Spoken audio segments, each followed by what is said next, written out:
Hey guys, it's Sammy. Welcome back to my channel, and if you can't already tell by my lovely outfit and my thing that you can't really see, my lovely scrunchie here, today we are doing a review of Always and Forever, Lara Jean by Jenny Han.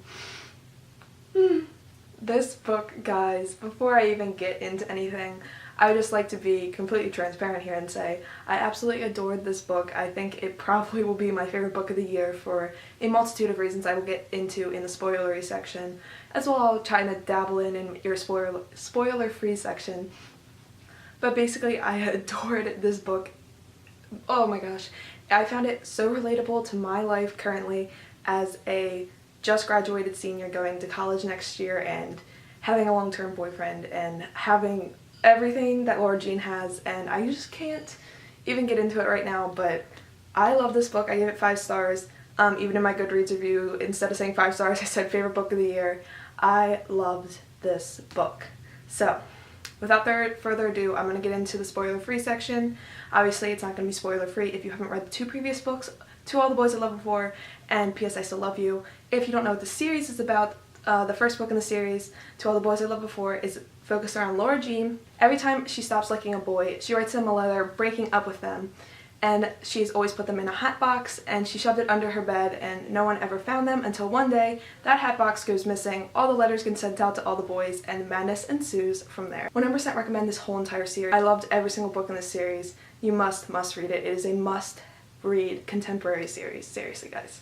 So, now that we got that out of the way, let's talk about the spoiler-free section of this book. So this book picks up not too long after the ending of P.S. I Still Love You, and it is just about Lara Jean, Peter, everything that's going on with them. Lara Jean had applied to all these colleges, she's waiting to hear back.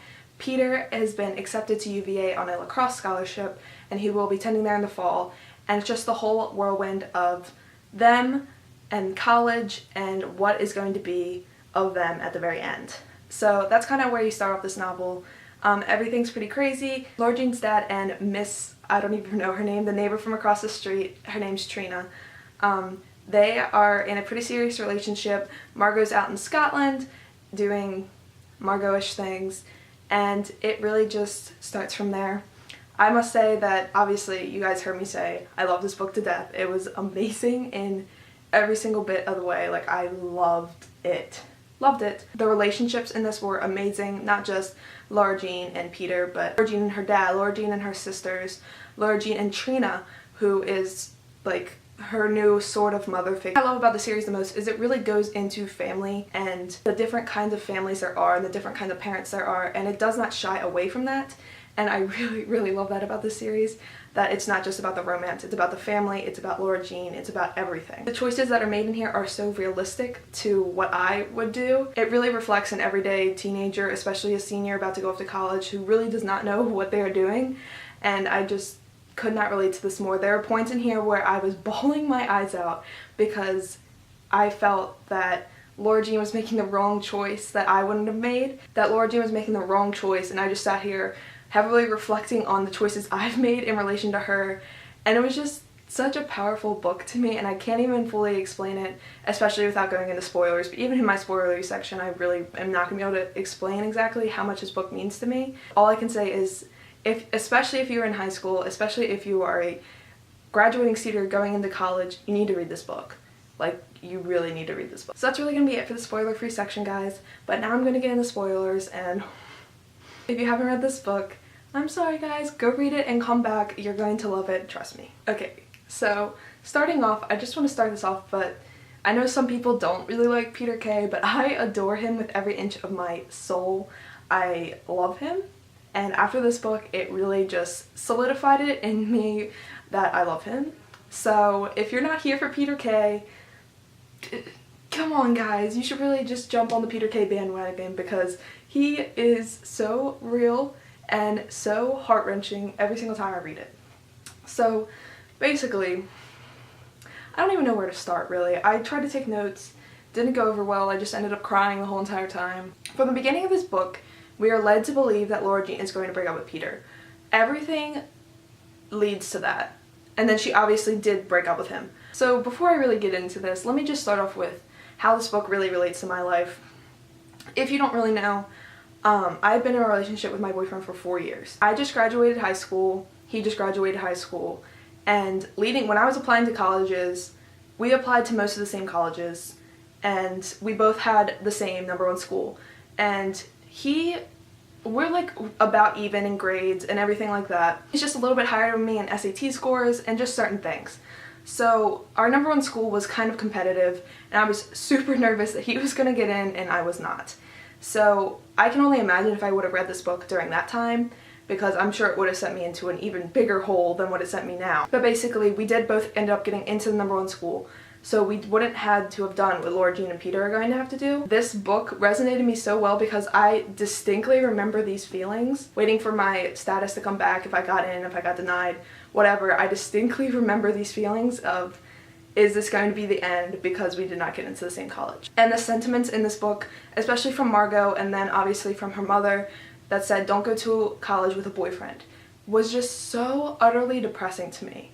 And so when I was reading this book and I thought Laura Jean was going to leave Peter just because her family and her sister and her late mother had told her, it was so upsetting because she wasn't like them. She's not anything like Margot. And we don't know extremely a lot about her mom, but the fact that she would have done that just because her mom told her to made me so sad. And I was just like, it just reinforced the stereotype, at least to me, that I shouldn't be going to college with my boyfriend. And I cried this whole entire book, especially when she finally did break up with him, because I was like, it hit me like, am I making the wrong choice? Because that's what this book at first came off as. Like, it was telling you not to go to college with a boyfriend, blah blah blah blah, and I was like, well, I'm going to college with a boyfriend, am I making the wrong choice?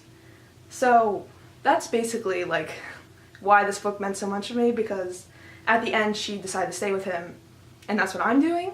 So it was just a nice like reaffirming thing that I'm not an idiot, I'm making the right choice for me, and hopefully I'm not gonna cry in this, but anyway, you know what I'm saying. This book was just a whirlwind of emotions for me, and that's why it meant so much to me, and that's why it's probably gonna be my favorite book of the year, just because it just really struck home. And then obviously, like, she's doing every single senior thing I did. Obviously prom, graduation, she went to beach week. I went to beach week. It wasn't as crazy as hers, but by crazy I mean like her and Peter like fighting. She also doesn't drink, and some of her friends do drink, so I can really relate to that because I don't drink, but some of my friends do drink and I still hang out with them. I just really found this whole, you kind of get what I'm saying, this whole book was really relatable to me and my situation.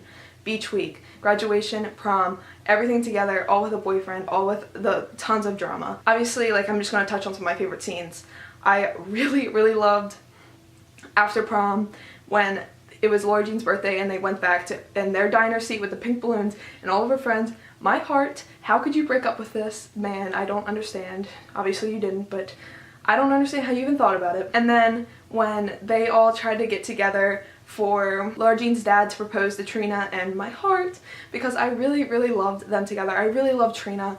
She really came up as the cool mom, the one mom that hasn't really grown up all the way, and she really reminds me of my boyfriend's mom, but that's like a whole different story. But like, I could really, really love Trina. And then obviously the wedding scene at the very end was just so oh, my heart. It was beautiful. There's tons of great quotes in here. Highly recommend going on Goodreads and just looking through the quotes, because my heart. The one thing I will say that I did not like about this book is I really didn't like Margot as a character. She obviously was very realistic, but she bugged me so much that she just could not give Trina a chance. And she was just trash talking Trina while she was in the house with Trina. And I was just like, why? Like, why are you doing this? Like, I get it. She's been gone and now she's back. And she doesn't really know Trina, but like, come on, why do you have to be so rude? Like, I don't understand it completely, but I mean, that's really it that really bothered me, because Margot's character was somebody I really heavily related to in the last couple of books. She kind of came off as she's better than everyone, and her choices are the right choices. And I didn't really like that, but I mean, obviously, like, all three of the sisters are very different, and I think that really showed in this book. And I think it was really beautifully done. It really stressed me out when John Ambrose McLaren was brought back into this book, because it would have been completely dumb. I probably would have rated this book very, very low if at the end of this she broke up with Peter she went to William and Mary, and she would have got with John Ambrose McLaren, because it completely like counteracts the whole don't go to college with a boyfriend. And at parts of this book I was like, is she gonna break up with Peter and then just end up with John Ambrose McLaren? Because I really like, why?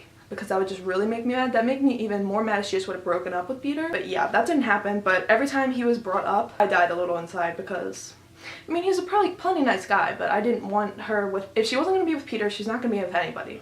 So yeah, I really liked the introduction of the new friends, but once she got her new friends and she started going to bigger parties, she never left Chris. And Chris was always her best friend. And I loved Chris in this book because she really allowed Lara Jean to get out of her comfort zone. And Lara Jean was not going to go to UNC until Chris like dragged her to UNC and she saw the campus and she fell in love with it. So 10 out of 10 to Chris. I love her as a character. She is crazy. She's going out there and doing crazy stuff, but I loved her nonetheless. And the things they did together was a little far-fetched. Her going off to Costa Rica, I don't know if that's a real thing, but I found that really cool, even if a little unrealistic to me. I loved how much Kitty loved Trina. Obviously, Kitty never got to know her real mother, and the other two sisters did, so they missed their mom a lot, but Trina is really Kitty's first mom. And I loved Kitty. Obviously, Kitty is like the #1 character that everyone loves in this book. Like, no one disagrees when talking about Kitty. Like, everyone loves Kitty. And she just shined in this book, and her and Trina were just lovely, and I loved it with all my heart because she never had a mom, and now she has a mom. I just can't. And I know I've seen some negativity about Peter and how he really was just kind of rude and standoffish and jealous. And I really just want to reinforce, I mean, I know most people know that people are like this. Peter Kay was never abusive. He was never emotionally or physically abusive to Lara Jean. He was just a kid that was so upset about losing his girlfriend just because they were going to different colleges. And once again, very relatable to me. I would have been very upset. And I would have been upset if my boyfriend had been like, hey, like, let's break up. I mean, we're going to different colleges. We're not going to be able to work it out. Like, it's like the giving up aspect, and I think that's what Peter was so upset about. He thought Lara Jean was giving up on him, and just like his father did. So it really puts in the concept when you think about Peter's father gave up on him. He left. He went and started a new family without him. And Lara Jean, this whole entire novel, it seems like she's kind of veering away from him. She's going to a faraway college. It seems like she's going to be giving up on him, and he's obviously going to become very standoffish towards her because that's exactly what he did with his father. So it was really impactful in that way, because when you put it in that sort of like mindset, it really makes a lot of sense how he acted. It doesn't justify it, but it made it really real, and it just made me love him more, because it'd be unrealistic if he became like a complete dick. And it'd be unrealistic if he wasn't at least a little emotionally upset about all this. Wouldn't you be if you were gonna be like 4.5 hours away from your significant other? Like, yes. The answer is yes. And then the only other complaint I really have is that we didn't get to see her go to Korea. We didn't really see any of the rest of their summer except for the end. And I mean, like, there was just a couple other scenes that they were leading up to that we didn't really see a lot. Like, did they ever have sex? I don't know. But I mean, overall, I love this book to death. I'm sure you can tell by how long this review is for a contemporary book that was only a couple, like 300 or so pages.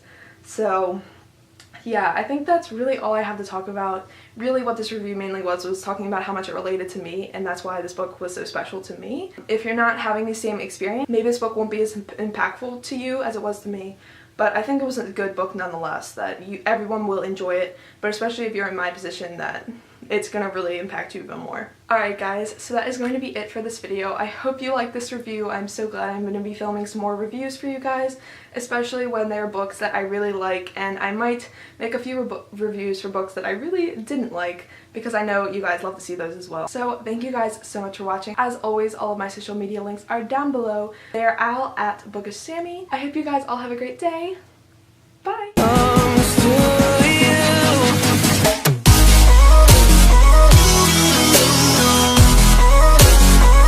You to share